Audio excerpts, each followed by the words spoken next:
Selamat menikmati. Karena merasa kurang diperhatikan, Narirati menjadi tersinggung. Dia kesal dan kecewa. Dia mengharap Arya Kamandanu mencurahkan isi hatinya. Namun harapannya itu tak pernah menjadi kenyataan. Arya Kamandanu yang pemalu dan peragu bahkan berusaha menghindari kata-kata cinta. Akhirnya, Narirati mengibaskan tangannya dan melompat ke halaman candi. Rati! Rati! Mau kemana kau, Rati? Pulang. Tunggu! Apa salahku, Rati? Apa salahku? Tanya pada dirimu sendiri, Kakang. Rati! Rati, tunggu! Tunggu, Rati! Jangan tinggalkan aku! Rati! Jangan mengikuti aku. Aku bisa pulang sendiri, Kakang. Apa salahku? Mengapa tiba-tiba kau membenci aku, Rati? Aku tidak membenci siapa-siapa. Aku membenci diriku sendiri. Marilah kita berteduh. Jangan hujan-hujanan. Nanti kau sakit. Biar saja sakit. Jangan begitu, Rati. Kukira kita hanya salah paham. Baiklah. Aku minta maaf kalau memang kau anggap ada sikapku yang telah menyakiti hatimu. Sudahlah, Kakang. Lupakan saja. Dan sebaiknya Kakang pulang. Jangan mengikuti aku lagi. Rati, lihatlah. Pelangi itu masih ada di sana. Pelangi itu tak akan selamanya di sana. Seperti yang kau katakan, pelangi itu sebentar lagi lenyap. Tapi besok pelangi itu akan muncul lagi. Dan kita bisa menikmatinya berulang kali. Aku tidak tertarik lagi melihat pelangi, Kakang. Kalau kau masih terpesona padanya, lihat saja sendiri.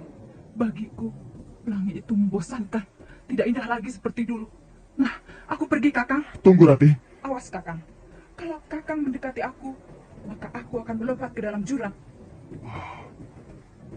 Rati, mengapa jadi begini? Rupanya kau benar-benar tersinggung. Kau marah dan membenci aku. Baiklah, aku memang pantas kau benci. Aku sama sekali tidak berharga di depanmu. Kita berpisah sampai di sini, Kakang. Selamat tinggal. Kau jangan menemui aku lagi. Mengapa pengalamanku seperti bait syair yang ditulis Kakang Dwi Pangga? Sakit sekali rasanya. Suatu derita panjang di malam yang dingin dan gelap. Rati. Di mana Rati? Oh, dia sudah pergi. Kasihan dari Rati. Aku akan mengikutinya dari kejauhan. Aku takut sesuatu akan menimpa gadis itu di jalan. Nekat sekali gadis itu. Dia terus berlari dalam hujan. Tapi untung tidak terjadi apa-apa. Aku khawatir dia tiba-tiba sakit dan jatuh pingsan. Mengapa aku berhenti di sini? Aku harus mengikuti Narirati. Aku harus melihat dia tiba dengan selamat di rumahnya. Setelah beberapa saat lamanya kejar-kejaran dalam cucuran air hujan, akhirnya dua insan itu pun menghentikan langkahnya. Narirati menengok ke belakang sekilas sebelum memasuki pekarangan rumahnya. Arya Kamandanu buru-buru menyembunyikan wajahnya di balik daun-daun talas di seberang jalan. Pemuda desa Kurawan itu menarik napas panjang setelah melihat gadis yang dicintainya masuk ke rumahnya. Syukurlah, dia selamat sampai di rumahnya. Oh, Rati, mengapa kau mengajakku berkejar-kejaran dalam hujan lebat? Apakah perangai setiap gadis memang begitu? Kadangkala sukar dimengerti.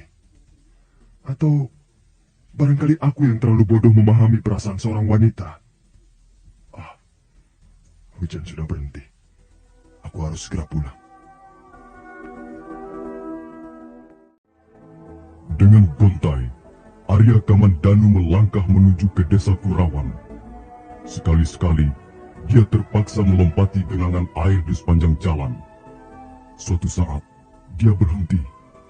Lalu wajahnya tengadah ke angkasa yang masih diselimuti mendung tebal. Pelangi itu sudah lenyap. Hanya tinggal kehampaan menghitam di langit. Kemanakah perginya pelangi itu? Kemanakah harus kucari keindahan dalam hidup ini? Arya Kamandanu terus melangkah, semakin jauh meninggalkan perbatasan desa Manguntur. Mendadak, di sebuah tikungan jalan, muncul 3 orang pemuda menghadangnya. Oh, Dangdi. Sekarang dia membawa 2 orang kawannya. Nah, kita bertemu lagi, Kamandanu. Kau jangan mengajakku ribut lagi, Dangdi. Bukankah sudah kukatakan bahwa aku akan membalas pukulanmu di pelipis kiriku ini? Dan untuk itu kau merasa perlu membawa 2 orang temanmu itu? Kau ingin berkenalan dengan mereka? Baik. Yang berdiri di samping kananku ini, Jaruju, anak desa Manguntur Selatan. Sedang yang berdiri di sebelah kiriku, Balawi, anak desa Tumangkar. Ini dia kah pemuda yang kau katakan itu, Dangdi? Iya, benar. Jadi, kau yang bernama Arya Kamandanu, anak desa Kurawan? Benar. Aku Kamandanu. Kau sombong, Kamandanu. Mentang-mentang ayahmu seorang ahli senjata pusaka, lalu kau berani sok jago ya? Kalian berdua disuruh apa? Oleh anak kepala desa Manguntur itu? Kurang ajar. Lidahmu tajam. Pantas Dangdi menaruh dendam padamu. Kami disuruh apa oleh Dangdi bukan urusanmu. Iya, betul. Kau sudah menyakiti orang. Dan sekarang kau akan disakiti pula oleh orang lain.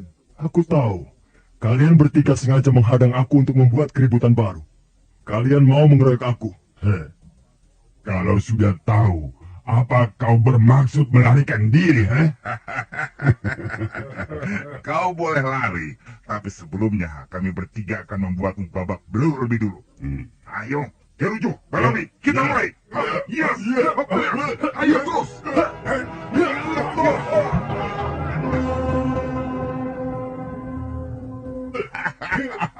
Ayo, bangkitlah anak pandai besi, atau kau lebih senang berkubang dalam lumpur itu. Ayo, Kau licik, Dangdi. Kau hanya berani main keroyok. Diam kau tikus comberan. Kami tidak akan berhenti sampai di sini.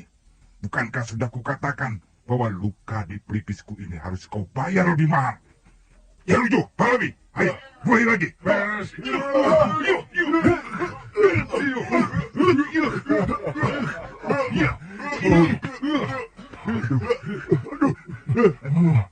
Aku akan membalas perbuatan kalian ini. Akan kubalas. Apa yang dia katakan itu? Apa? Katanya dia mau membalas. Kalau mau membalas, cepat bangun dan hadapilah kami bertiga. Ayo, hajar terus Jarujo. Dan kau menghantam dari sebelah sana, Balawi. Ayo terus.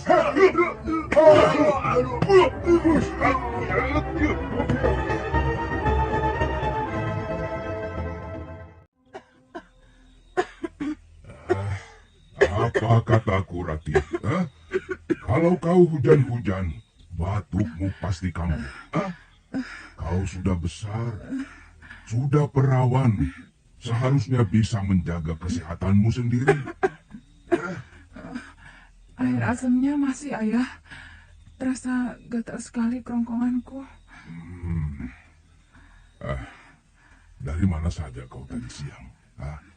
Palastri, temanmu itu sampai 2 kali ke rumah mencarimu. Aku mencari daun untuk obat pemerah kuku, Ayah. Kemana kau mencarinya? Ke Kurawan. Jauh sekali. Daun seperti itu kan banyak di rumah Pak Kepala Desa. Minta saja sama anaknya. Tidak, Ayah. Aku tidak senang bertemu anak kepala desa itu. Mengapa? Apa dia masih suka menggodamu? Dia selalu menggodaku setiap bertemu. Kadangkala dia keterlaluan sekali kalau menggoda, sampai aku malu. Itu biasa, Rati. Kau sudah perawan. Dan wajahmu ya cantik. Karena itu, tidak heran banyak yang menggodamu. Tapi kau harus berhati-hati. Kalau tidak senang pada seseorang, jangan terlalu menyakiti hatinya. Iya, Ayah. Sudahlah, sudah. Tidur saja. Kalau kau membutuhkan sesuatu, panggil ayah di ruang depan.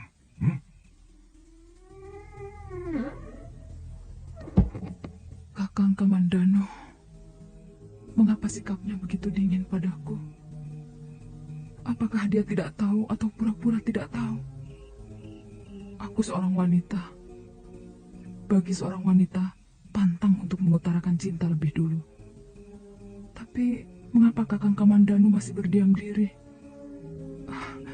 Jangan-jangan dia hanya menganggapku sebagai teman biasa. Jangan-jangan dia sudah mempunyai pilihan gadis yang lain. Betapa malunya. Betapa hinanya kalau ternyata cintaku hanya bertepuk sebelah tangan. Lebih baik aku bunuh diri daripada harus menanggung derita malu seperti itu.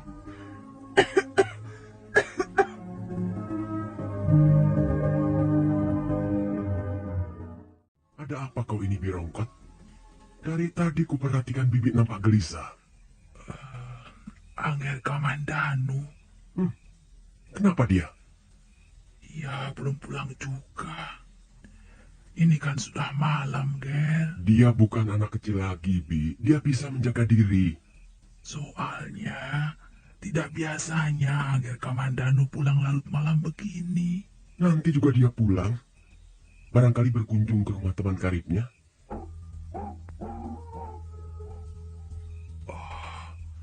Suara apa itu, Nger Dwi Pangga? Coba kau lihat, Bi. Sekarang banyak anjing liar berkeliaran masuk ke desa Kurawan. Kadangkala mereka mencuri ayam atau anak kambing. Coba lihat, Bi. Baik, Nger.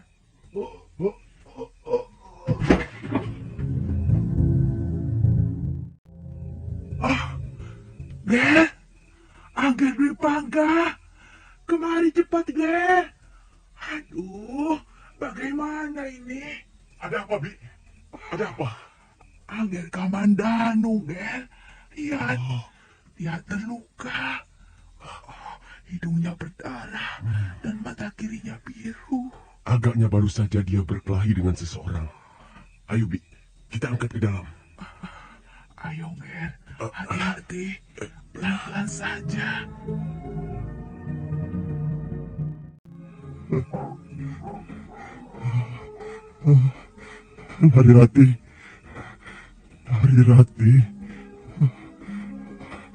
Narirati. Jangan berdiri di situ. Angin bertiup kencang. Masuklah ke dalam, Rati. Nanti kau sakit. Angger Kamandanu. Dingin sekali. Kasihan sekali Angger Kamandanu.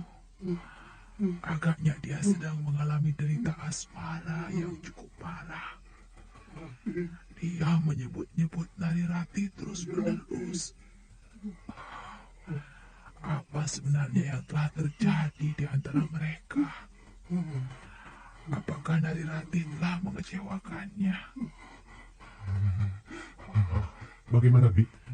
Dia sudah sadar kembali, Ger. Bagaimana dengan luka-lukanya? Lukanya sebenarnya tidak terlalu parah, Ger. Hanya sepertinya dia sedang mengalami goncangan batin yang berat. Dan itulah yang membuat luka-lukanya terasa agak parah. Pelipisnya dekat mata kirinya itu seperti hangus. Seperti bekas kena pukulan yang keras sekali. Sudah saya boreh dengan parang, Ger. Ya, besok pagi tentu akan berkurang rasa sakitnya.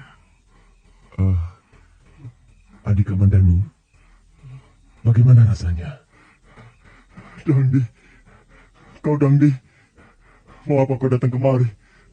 Kalau kau menginginkan Narirati, pergilah ke rumahnya. Narirati tidak bersamaku lagi.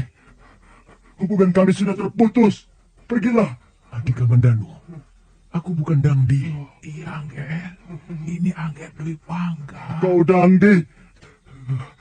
Dangdi. Jangan mungkir. Kau Dangdi anak kepala desa Manguntur. Kaulah yang ingin merebut Narirati dari tanganku.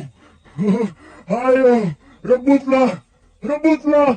Ambillah Narirati dari tangan Arya Kamandanu yang berkasa ini. Sudah, Ger. Sudah. Lebih baik Angger Dwi Pangga jangan di sini. Angger Kamandanu masih belum pulih kesadarannya. Baiklah, nanti kalau ada apa-apa panggillah aku, Bi. Ya, Angger. Angger Kamandanu. Angger Kamandanu.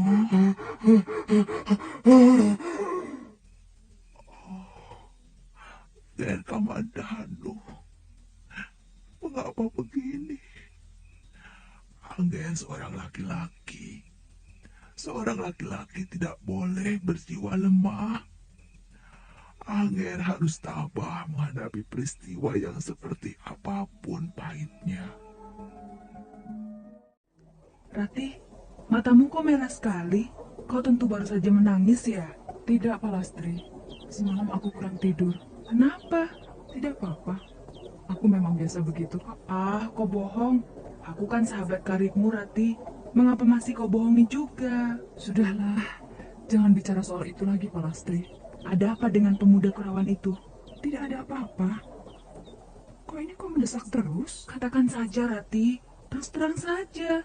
Siapa tahu aku bisa meringankan beban batinmu. Kata orang, sahabat yang baik bisa membuat hati kita tenang dan gembira. Ayolah, Rati. Katakan saja kalau kau mengalami sesuatu. Tidak, Palastri. Aku tidak mengalami apa-apa kok. Kau masih sering bertemu dengan pemuda itu? Masih. Apakah dia telah menyakiti hatimu? Tidak, tidak pernah. Arya Kamandanu orangnya baik. Dia tidak pernah menyakiti hatiku. Sudahlah, Palastri. Aku harus segera pulang. Tunggu, Rati. Tunggu. Aneh sekali Nari Rati. Pasti telah terjadi sesuatu dengan si Kamandanu itu. Aku harus menolongnya. Begitu, Nger. Biar sedikit. Yang penting perut jangan sampai kosong. Bagaimana keadaanmu, adik Kamandanu? Sudah lebih enteng. Tidak terlalu nyeri lagi. Nah, Angger Dwi Pangga di sini saja. Menemani Angger Kamandanu. Bibi mau ke belakang menyiapkan makan untuk siang nanti. Kalau butuh sesuatu, panggil saja Bibi di belakang. Iya, Bi. Siapa Nari Rati itu, adik Kamandanu? Anak gadis Rekian Wulu. Kelihatannya kau sangat mencintainya. Apakah dia cantik sekali? Apakah kalian sudah sepakat untuk menjadi suami istri? Kenapa kau diam saja, adik Kamandanu? Kakang Dwi Pangga, aku tidak mau bicara soal itu. Arya Kamandanu menatap tajam ke arah kakaknya Arya Dwi Pangga. Tapi kemudian, dia menunduk seperti ada yang menekan perasaannya.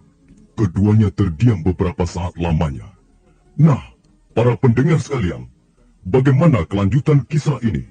Silakan menunggu seri berikutnya. Sampai jumpa.